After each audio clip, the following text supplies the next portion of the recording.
I've been working here a number of years here with Concordia Technology. Really enjoy talking with churches and helping them meet their needs with software that's more equipped to help them do the work of the ministry and really spend then more time in ministry rather than just working with a software that's hard to understand or hard to use. So we really enjoy working with churches.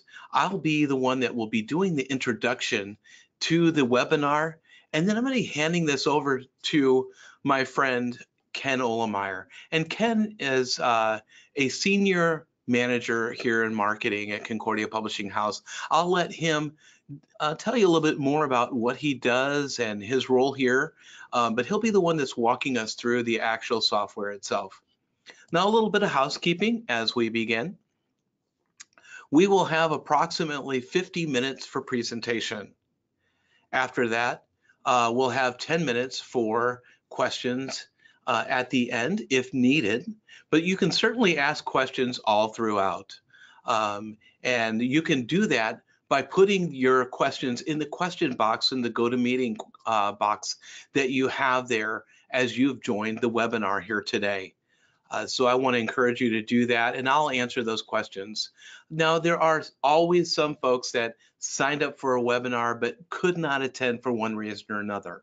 So we always share that recording for those people that were not able to attend. Now, if for some reason, even right now, you cannot hear me, please put something in the question box to let me know that there is an issue with the audio and or the video portion. So I'm hoping that everything is fine. Concordia Technology Solutions. Well, who are we? Well, we are the church administration division of Concordia Publishing House. I always kind of like to show a picture here too that I find kind of interesting.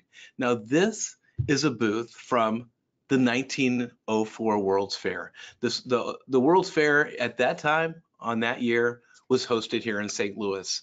And so we had a booth there. Now, certainly technology has come a long way since that point in time.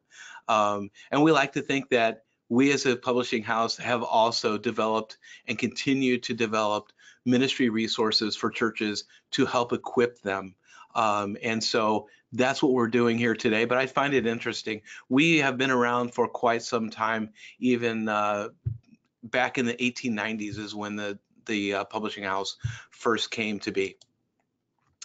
Now, here in regards to software, Concordia Technology Solutions, Concordia Publishing House, we've been developing software since 1984. Now, this is our innovation center here at Concordia Publishing House. I show this just to kind of let you know, this is one area that we can come to really internally to collaborate and discuss and talk about different things in regards to how are we going to better meet and equip our resources to better help churches.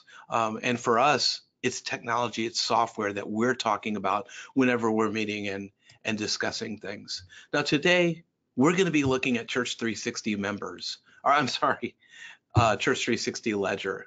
Now that is it's a product that is one of the softwares that's in the suite of Church 360. Now the other Church 360 products that we have is the one that I just mentioned, which is Church 360 members, which I knew I was going to get to. That's why I kind of jumped the gun there. The Church 360 members is a membership management software that really, in a nutshell, is looking at keeping data and information on your members and people, even visitors and prospects, attendance and offering, as well as offering you different reports inside the software. Then also the other part of Church 360 is Unite, and that is a website builder and also an online communication tool. So it is really interesting how these work together.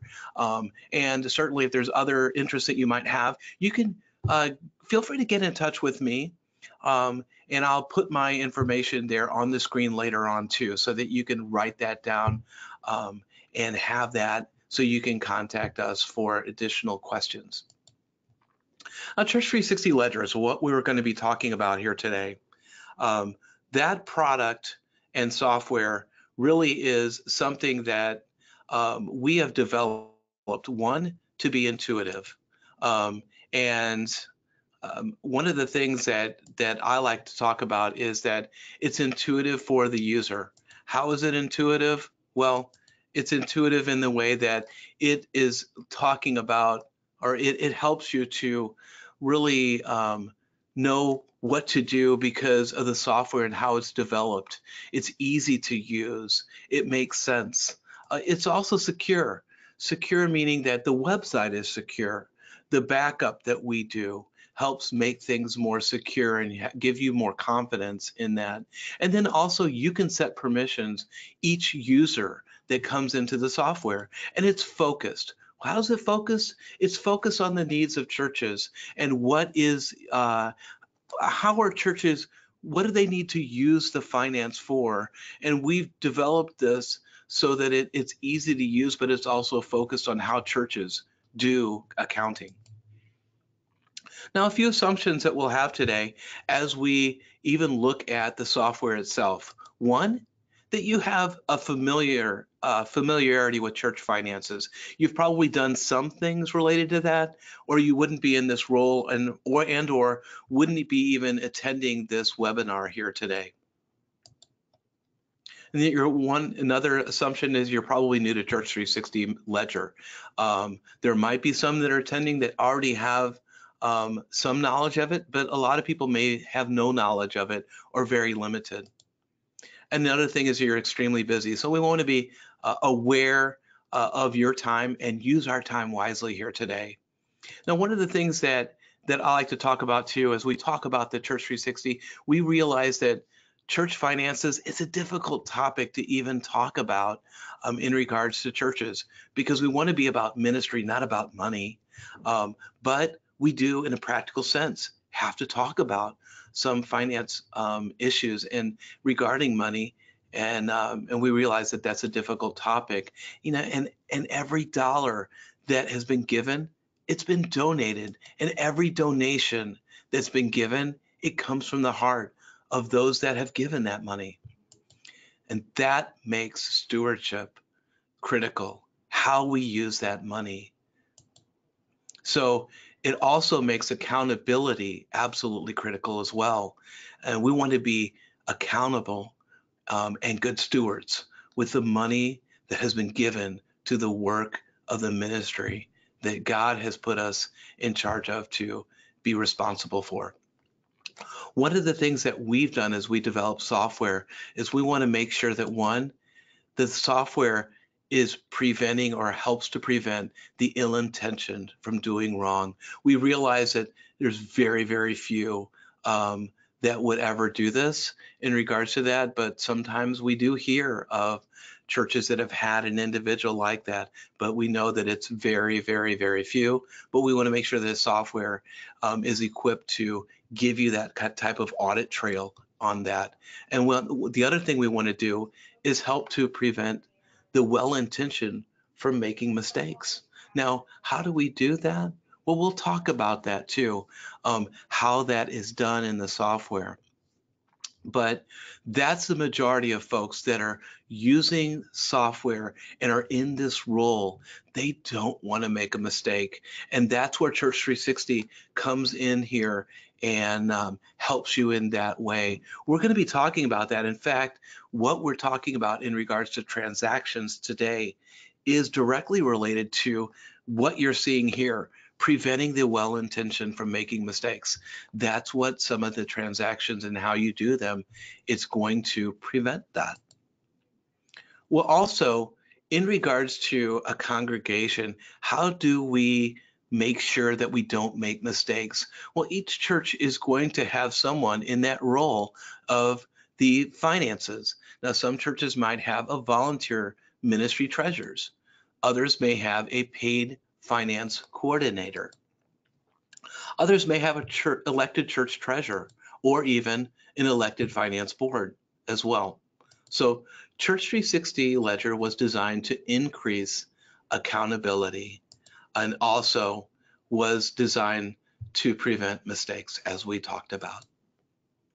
Now, we did this as we were developing the software. We really thought about two key personas. One of those was a church treasurer who was maybe an experienced accountant, had that background and that role, and oversees all aspects of the financial ministry of the church. They care about all the details and they rely on an audit trail. The other person of a church in a church may be a willing volunteer. They're in this role. They know how to balance a checkbook. So they feel like, well, I think I can do this. I know how to kind of enter basic transactions, and I know how to do that. But the key thing for me too, although I know those things, I care deeply about this ministry, and I don't want to make a mistake. So this person and the previous person, we've developed the software to really give them the accountability that both of these individuals do require. So today, as we go through the webinar, we'll be looking at really covering a basic overview of the Church 360 ledger. Certainly, we'll be kind of looking at the transactions as well. And we're taking a basic tour of the software. There'll, of course, be a time for questions and answers at the end if needed, but you can ask questions all throughout the webinar. And I will be the one that will be glad to help answer those questions for you. Now, as we get started, or before we get started, I do kind of want to ask a question of each of you. I'm going to send out a survey for you and see what responses that you all might have. So first of all, if you'll bear with me just a moment, let me go ahead and send out one of our poll questions for us. So let me ask this question here, and hopefully you'll see this, that will show up for you. If you can answer that question for me. And that question again.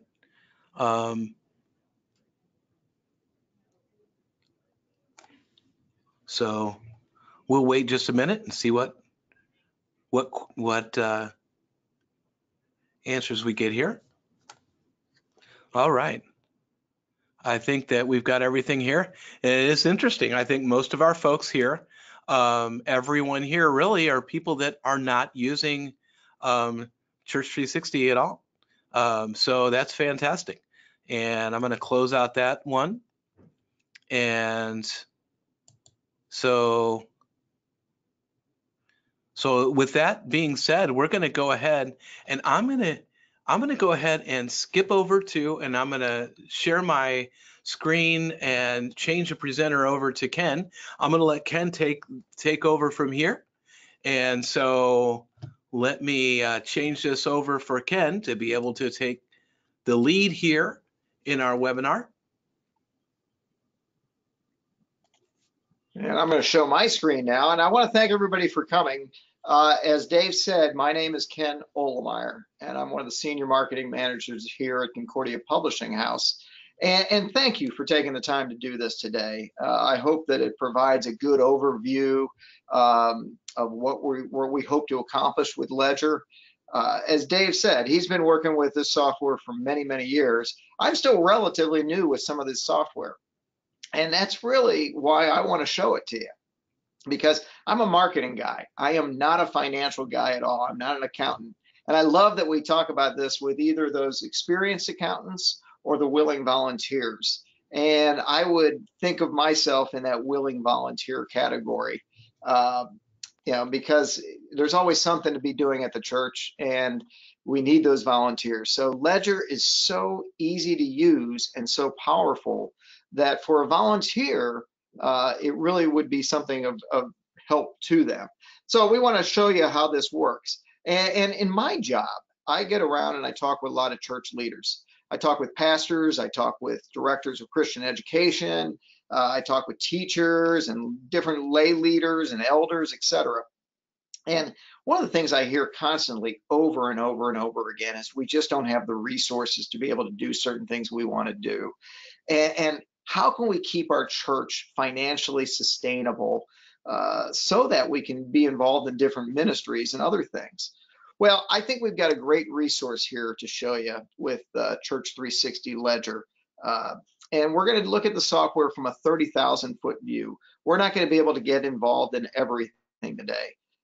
So we'll just kind of take a look at it and see, some of those areas. We're going to talk about transactions and just some of the pieces that you can use and take a look at it. Dave may mention to you later as well, there's an opportunity to get online and do a free demo.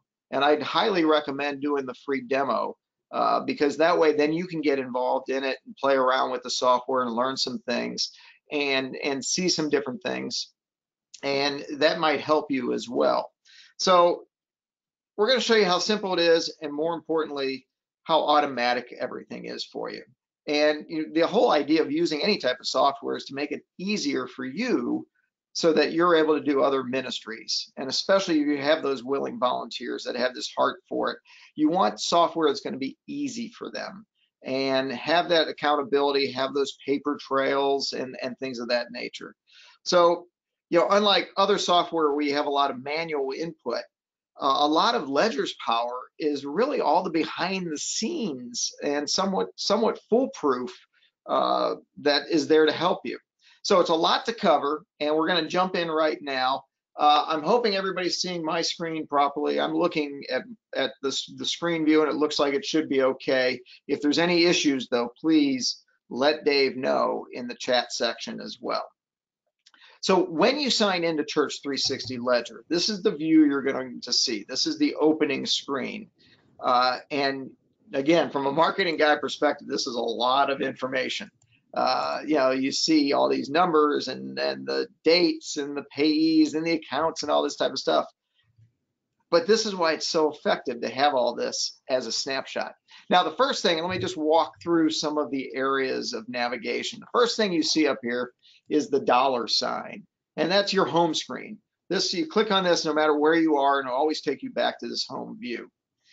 Next, you have an opportunity to have a number of different books. Now, on this one, I have the Christ Community Church, but if you drop down the menu, you see other books that we can add in here, like our school books, if you have a school attached, or your daycare books. Or let's say you have a sister congregation or you're a dual parish, you can have their books in there as well. Or, and I love this idea, you can set up books for specific groups within your church. So your men's club, your youth ministry, maybe set up a book for your VBS and things of that nature. So we'll get more into books a little bit later, though. As we continue to move at the right, you see the print button. And this is great. This just shows what's in your print queue. And if you click through there, you see a number of different things that I have in my queue. I can print multiple things at once, or I can print one or two items. I can print multiple items. It's just clicking on them and being able to do that for you. You can also print things like your general ledger, your income and expenses, the chart of accounts that you might have, your balance sheet or log, even your event log sheets and your reports, and you can share those hard copies with others. Each report opens up in a new tab and a print preview when you try to do that. You're also able to export these into Excel as well. So that's kind of a nice way to do customized graphs and charts and then print those. So being able to do all those type of things within your ledger is very important, and it's just how you want to handle it on some of those things. Moving over, I'm going to click on the next one. This is our pending transactions. So again, it just kind of shows the different transactions you have. I've got checks that are going to be needed. I've got giving that was shown, deposits, bills that are coming up, etc. Just gives you a list of the different payments and deposits being made. And what's really neat about that, you're able to drill down on those too from each homepage. The next item, this is the drop down that shows the different books that we have. We talked about that. There's a general ledger book, there's an income and expenses book, a chart of accounts, and a balance sheet as well. So there are four main types of reports out of there. And then you also have an event log. And we talked about this, to be able to have, for auditing purposes and just keep track of everything, you click into your event log and everything that has been going on is in there. And that's really good for auditing purposes as well. And then the last thing you see on this is a cog or a wheel. And this is our setting menu. And it's divided into two sections you see there. My event log just popped up. I see it was everything else that was going on. But you see two different sections there. Top talks about your chart of accounts. It's your budgets, what you set there, your fiscal years, your recurring transactions, your imported transactions.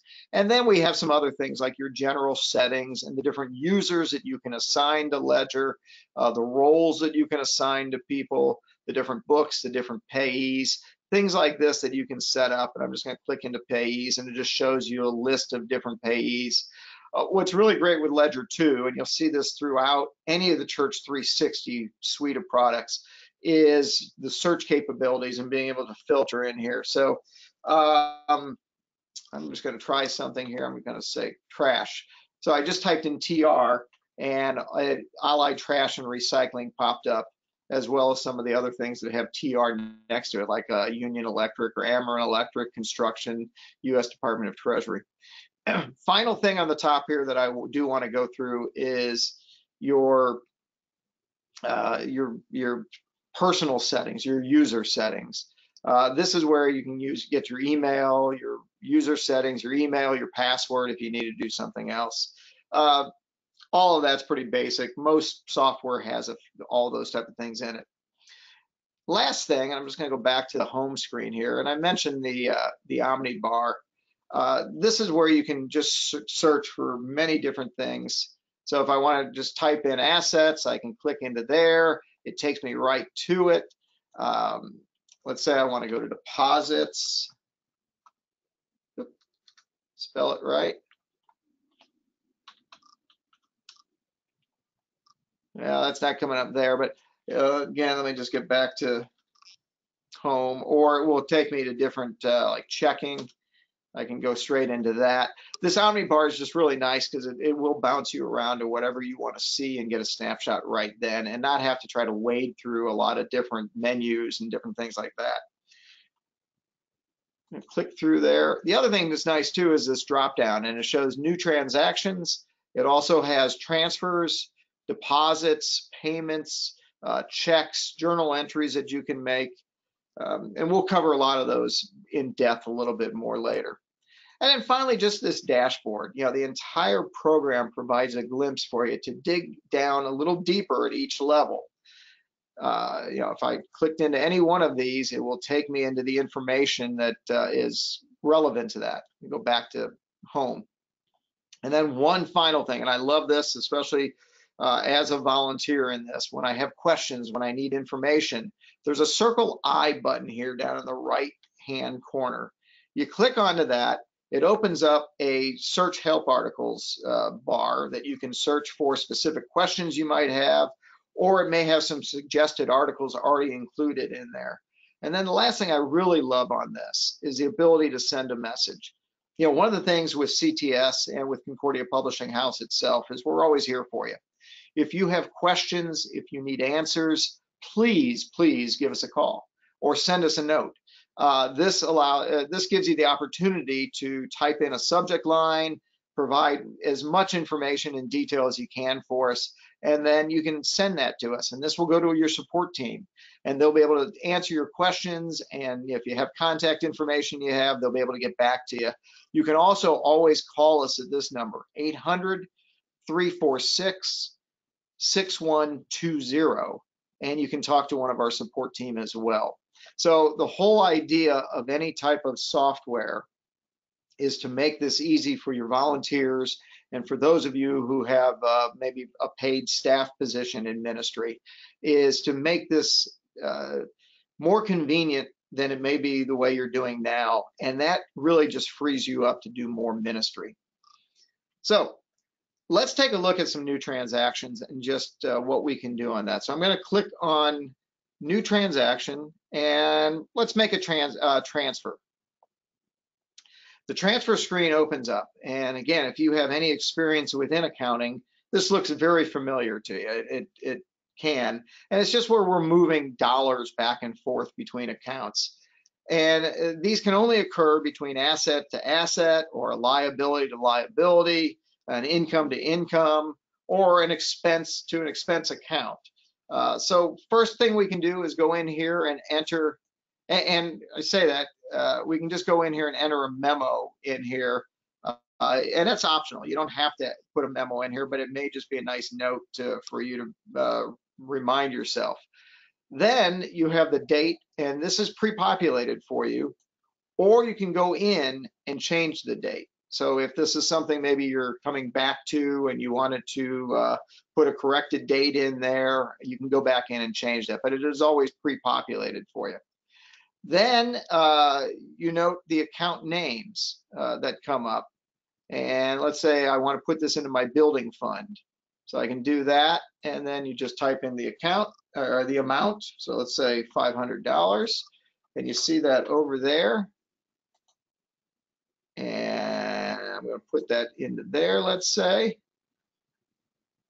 So you see everything just starts populating already into there. So type the second account in there. That amount is automatically put in. It is then automatically put in as debits and credits, so it won't allow you to finish otherwise. And then I can hit save. And then that is put in there. And you can see we put it in, took it out right away. So, you can make these transactions reoccurring if you have a lot of those, or if you make a mistake, you can actually go back and edit. So I'm going to go back, click back in there, and actually go into my central fund there. I'm going to try to reconcile this within my checks. So it's showing me how to reconcile this. It's just, it's so much easier to keep track of everything in just a few clicks. Next, let's look at deposits. And I love deposits because this is really where we're adding money from the assets account, such as a checking or a savings account. And assets and income accounts, as you know from being in accounting, are the only ones that have deposits recorded. And these are very similar when you open up the screen to our transfer account. Again, you have the memo line, and this is completely optional for you. You have the date, again, pre-populated. We go back in and change it. You have your payee, and again, this is optional for you. So we provide these optional features so that you can build this to really suit your own needs within your own church. And then again, you can put your amount in. You can check your income account that is going to go into, and the amount is shown there, the different accounts, the totals, the debits, the credits, again, whether this should be recurring.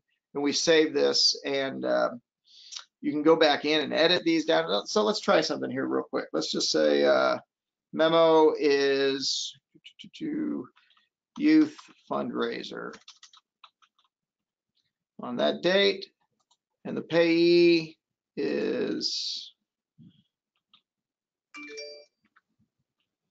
let's just say Arlene paid this. I'm just going to click on one that I already had in there. And this was my youth fund, and she gave $50. And the asset is petty cash. And we also had $50. So I go in there. So I show $100 in there, and I hit save. Transaction not to be created because line items must sum equal expected credit equals 0. So it shows that I made a mistake right off the bat on that. So I can go back in and change this, and I still have that. So I still have to have 2 valid line items. So I'm going to go in here and just put in 200 and save that. So it shows that even novices can't do things if they don't know what they're doing.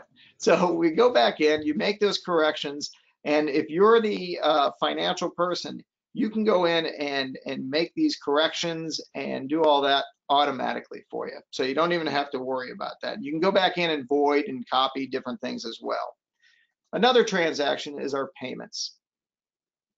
And payments are used to enter electronic transfers, either online or electronic payments. And with payments now, only the assets, liability, and expenses accounts can be used.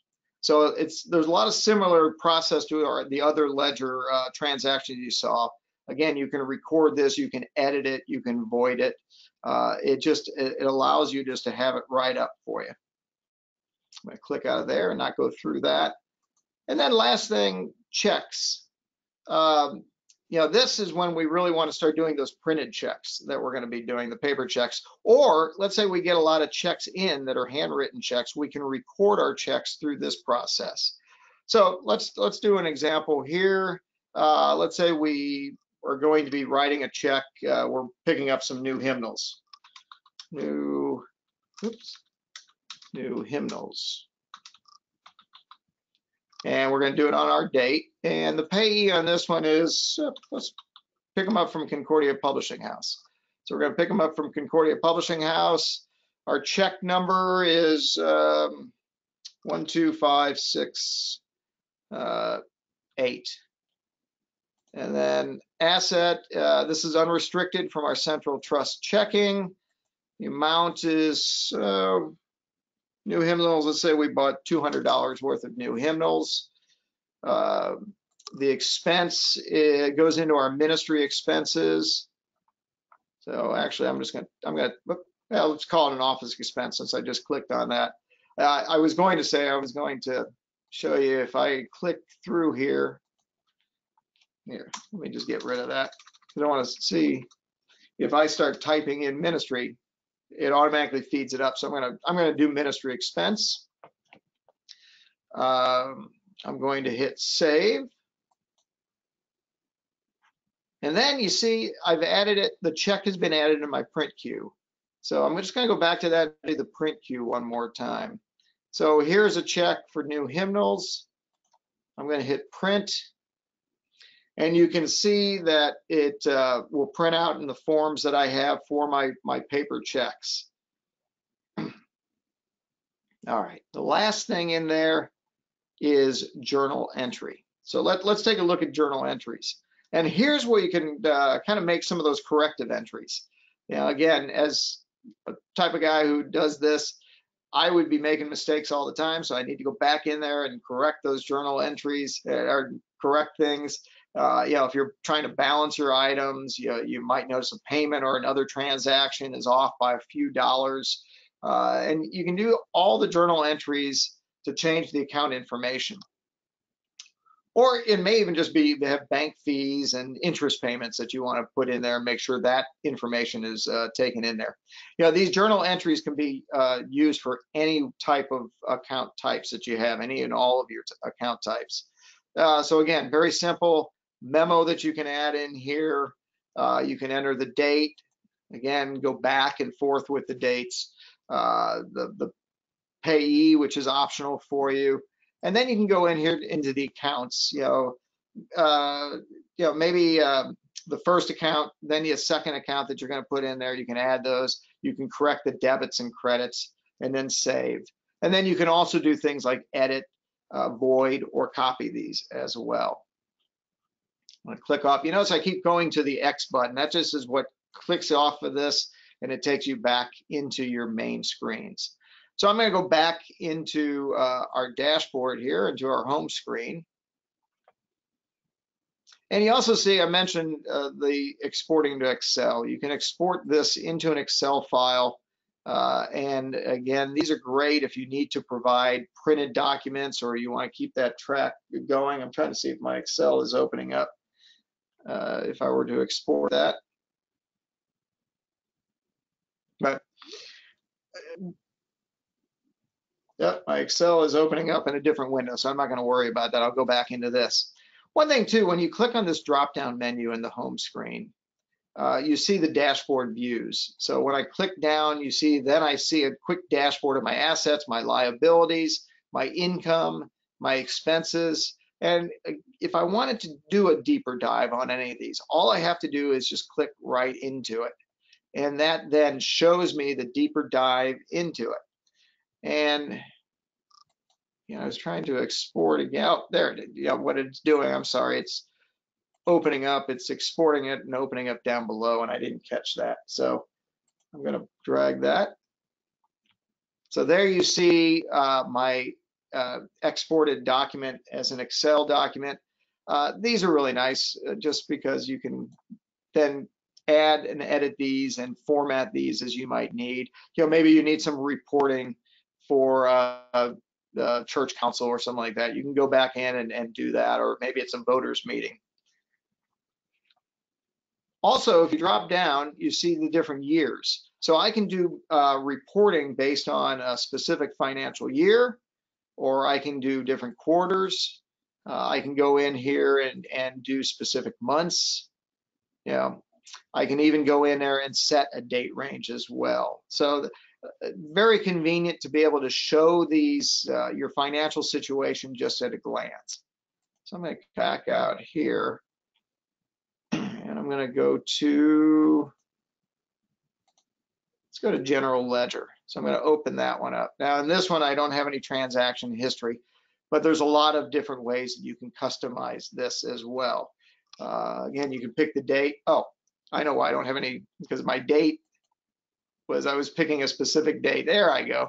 If I go back in and just put 2019, it just shows me my my ledger there. But you can go in and do a lot of customization in there. Again, I can change different dates, different quarters, different months, a specific range. I can also go in here and select and search for different areas. I can search for different payees. I can search for different accounts. I'm sorry, I'm going to close that out. I can search for different accounts. I can search for different memos. Let's say I just want to take a look at my building funds.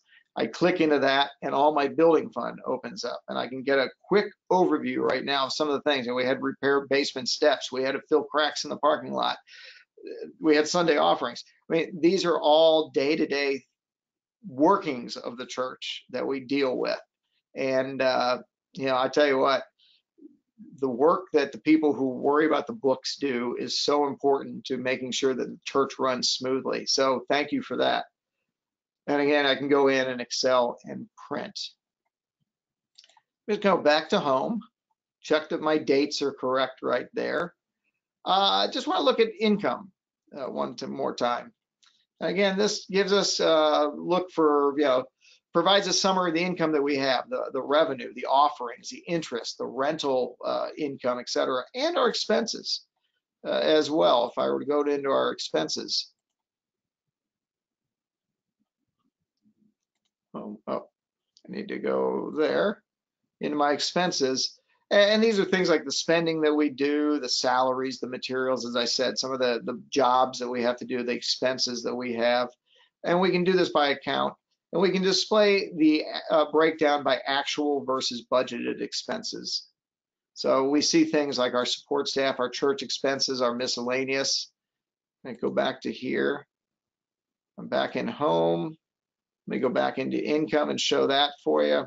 This just shows our offering there. And what's great on this, we can do the sliding scale here. It kind of shows where we are based on year-to-date budget and different areas there, year-to-date actual, kind of percent of budget and the remaining, so it can show our differences. Again, the ability to print those off, export those to Excel, and do some more with that. Get it out of there. I'm just going to click into that as well. A couple other things, chart of actions. So our chart of accounts, I'm sorry. So we'll open that one up. And again, you see, I'm able to move around from various sources. You always have these at your top. And I can click through and grab the information there. So if I went into my book of incomes and expenses, again, this is where it shows my budget versus my actual versus my percent of budget and remaining. So if I open up my chart of accounts book right there, starting balance, ending balance, my debits, my credits, the change plus or minus, and then the change percentage wise. And as I was saying before, and I really didn't show this as much, I can dig deeper into any one of these as well. And I have the opportunity to kind of pull some of this out and just make my views a little bit easier and cleaner for myself. And let's just see in here. But it just gives me a nice clean overview of everything, just in one easy to see dashboard. And then the last thing I want to go into is my balance sheet. Again, this shows my starting balance, it shows my ending balance. It talks about my debits, my credits. Yeah, that change plus or minus, actual difference between my starting and ending balance. And I also have the opportunity to go in here and change the dates, do different quarters, different months. Let's just say for 2018, I want to see what happened in March. So right off the bat, that changed it to March 2018. So I get this really quick overview of everything. And then the event log. And I'm going to change my date here because I learned that last time. So my event log, see, this is great because it just really does keep track of everything that I was doing. It showed here I created a new transaction right here. And if I want to see what that transaction is, it's linked to it. So I click through it. Oh, this was my new hymnals. So it's a good reminder as well. So I'm going to click out of there. So I have a variety of columns that I can do here as well, and look at and then report differently. And I still have the ability to export this to Excel and do different reporting or different printing on it. So we've got about 15 minutes left, and I want to just put out there, how do you think you would use Ledger? As you can see, Church 360 Ledger is a pretty powerful and an intuitive tool. I didn't probably even do justice to some of the things that it can be doing. Dave might have a few examples he might want to show you as well. But just imagine what you could use, what you could do with this and how it might free you up to do other ministries, other work, other things you can be doing with your church. I also love the fact that it is web-based. So that means that if you need to check something and you have your laptop and you're sitting in a coffee shop, you can pull it up and it's secure and you can find it. You can find that information. You're not going to be locked down to a computer at your church. If you have a desktop at your church, you can work on it there as well. So I love this. So, if you think about it, there are two types of people that kind of watch these type of presentations.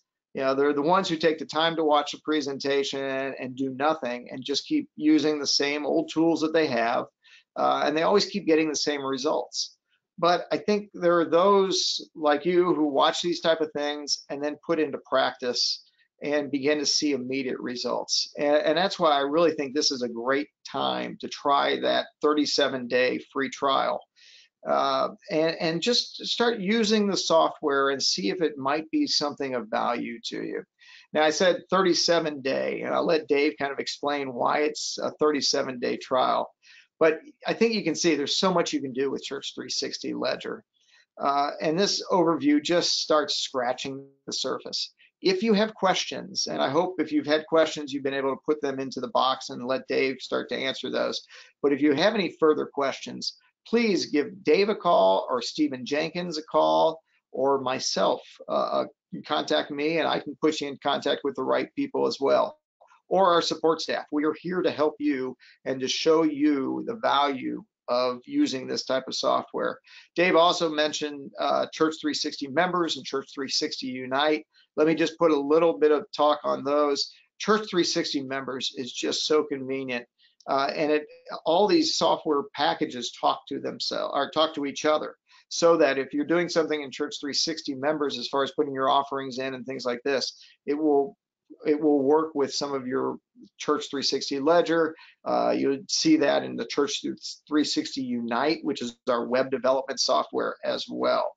So we're going to offer more of these type of sessions and try to dig a little deeper into some specific areas. If you have an area of two where you would really love to see some more information, even as a webinar, please let us know that as well. Send us an email or a text or some way to get a hold of us, call us, and just let us know.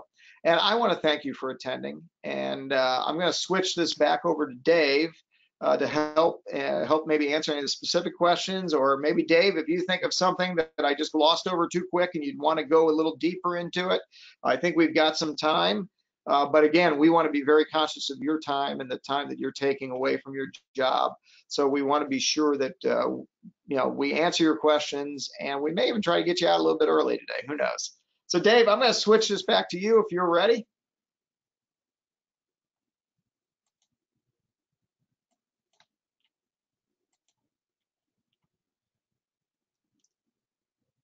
So Dave is picking that back All right, up. Ken. Yep. Sounds good. Well, I hopefully you see my screen in front of you. Let me make sure that I've got that here too, that I can see that you're seeing that. I think you can. Okay, good. Yeah, we All do. right, so That's the website for the 37-day free trial. exactly. Yep. So 360ledger.com is a place that you can come to that. Now, Ken mentioned that it's a 37-day trial. Now, why? It's kind of weird amount, but what we do that for is so that you could actually work this for a month, and then you can do that reconciliation. When you get that statement from the bank, you'll be able to reconcile your accounts in the 360 ledger. If you have questions, again, you would be able to get in touch with our support team, or you can get in touch with us and we can assist you with any questions that you might have. Now, there were a couple questions that came up that I want to answer. So I'm going to, bear with me just a minute here. I'm going to change a few things here so that I can get over. Hopefully you'll see the change there. So here's what I'm going to address, some questions here. So one of them was, and Ken actually touched on this just before he handed it back to me. And this question was, okay, does it bring in what has been given to the church, the contributions or the offerings? If you're using the 360 members, the answer to that is absolutely yes, it will bring those in. Let me show you where those are. Again, I'm going to go across the top of the screen here of our menu, and I'm going to go into this one right here, this icon that is our pending transactions. Now, when I open that up, what you're going to see is there are some that have this little icon here, this little green icon of a person inside that green box, and that is coming from our Church 360 members. Now, let me show you what that looks like, because here's a deposit that's coming in, and when I click on that, it gives me the total amount.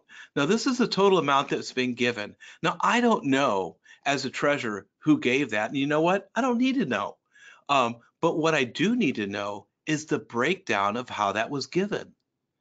So here that is over here. Now, you'll see the different colored little boxes here with the name of that offering, or I'm sorry, the name of that fund that it came from that was entered into the 360 members. And so that right there is automatically there. Now you'll see already income accounts here. It's already been pre-connected with the matching fund name here in Ledger. Now, why is that already pre-done for me? And that's because I've already brought these in before and I matched those or connected them with it. So it remembers the correct fund. Now, typically on your first time, there's not going to be an income. It's going to be blank, like you would see it like this coming in for the first time. Each one of these would be blank. But because we've done this before, we actually knew that we needed to connect what was given in the 360 members building fund into the ledger building fund. So that's why we would connect it there with the building fund. And then we put in the correct asset. Like if we're going to put it in that would go into our checking account, we've got it there. Now let me kill two birds with one stone here too, because, well, yeah, I can just put this in here. Let's say this is offering from, let's just say 9/18/19. So this is the offerings from that particular date. So we would do that. And again, you'll see that automatically it's putting in the credits and debits for you. And then you can click save. Now, it's not going to allow you to make this a recurring transaction because you and I know that we'll never have the same amount each and every week, but we'll go ahead and click that in. And then there that's done. So it tells us then this is what was done in our giving. So what we would do here, and again, that's I think the offerings from 9/18. So that's what you're seeing here, or 9/8 of 19. All right, and the other question that came in was in regards to, okay, now how does it again keep you from making mistakes? Again, we could do the transfer, and let's just say we're going to make it moving it from checking to savings. So we're just going to get our checking account, and I'm going to put in the amount here, and I'm going to make this as quick as possible. So this is the old T chart, and again, I'm not an accountant, trust me. I only have a little bit of background in some things, but in regards to this, it's $750 amount. What we're going to be doing is moving this from our checking to our savings account. So we're moving it from one asset to another. Notice that on the left-hand side, we put in the amount, but on the right-hand side, it automatically puts that dollar amount in. And I can put in here savings. So what it does too, it already knows that if I'm moving this money from here to here, it does the debits and credits for me automatically. I don't need to know, oh my gosh, am I moving this money? Is this a credit coming from, if I'm moving it from taking it out of here, it's a credit or a debit? Well, it already knows it is actually crediting that, and it's debiting it into the savings account. So, and then I can put the memo here of what this was for. So, you know, whatever the amount that might be, then for, let's just put long-term savings. Doesn't really mean anything to me necessarily, but I'll just put that in there just to have something in there, and then we'll click save. So it automatically puts that memo in there and you're done.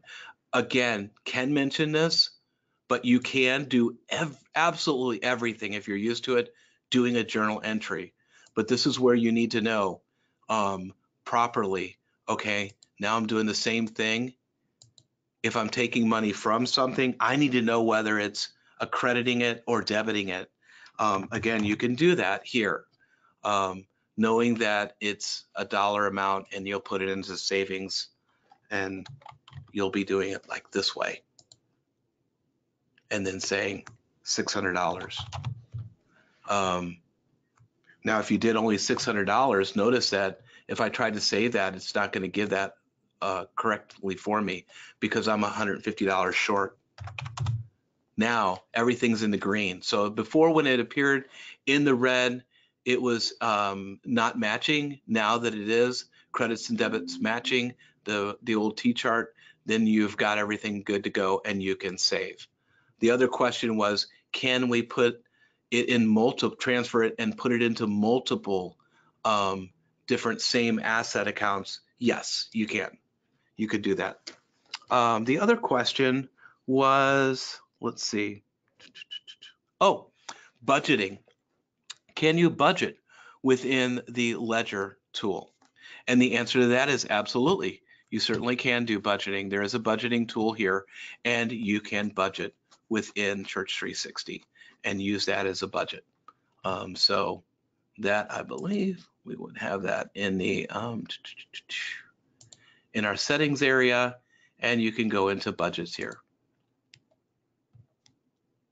So you can look at previous year's budgets as well. So those are something that you can do.